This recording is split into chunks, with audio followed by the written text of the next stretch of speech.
Hi, I am Alexis Graff, a 7th grader from Mammoth Middle School. I was on a field trip looking at uplift in the Long Valley caldera. Have you ever wondered how scientists measure uplift? For those of you who don't know, uplift is a force or pressure that pushes up on the Earth's crust, causing a dome. In the Long Valley caldera, that pressure is magma under the crust.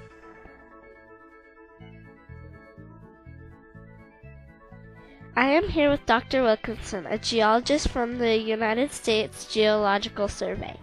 He helps to explain the different ways we can measure uplift. Here we use a combination of techniques. Seismicity is a big one because as molten fluid travels up into the conduit that would be below the volcano, it triggers small earthquakes by fracturing the rock at depth. And then as that magma travels farther and farther closer to the surface, you can actually measure that deformation through a combination of techniques. One of those methods is the global positioning system instruments, dilatometers, and tilt meters. They would all measure deformation at the surface. A lot of the geological forces that cause the volcanic formations that you can see along 395 result from magma that is intruded from depth and then slowly but surely rises to the surface. The magma is kind of buoyant, so it wants to come up, and then eventually when the pressure is released, you get a volcanic eruption. For the last 7 years or so, the uplift in the resurgent dome has been fairly flat, meaning that we're not getting a lot of uplift or ground deformation. Basically, we have probably more than 12 GPS antennas scattered about from south of here all the way up to Mono Lake.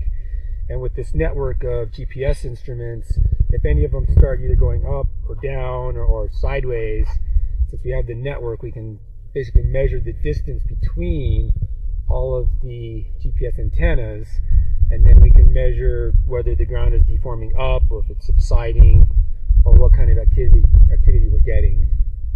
Basically, the seismicity in the Long Valley caldera has been quiet since about 1998, 1999, and the uplift rate across the resurgent dome has also been fairly flat. Let's say you take a balloon, right, and you blow it up to where it's pretty full but not ready to burst. Okay, so then you want to, and then you make 2 points on that balloon. Let's say A and B, or casa and crack in the case of measuring with GPS, and then add a little more pressure to it. Just blow some more air into it, pretend that air is molten fluid. As you increase that pressure, you're going to deform that balloon, so the line that we just drew between casa and crack is going to get longer because you're basically doming up the surface of the Earth.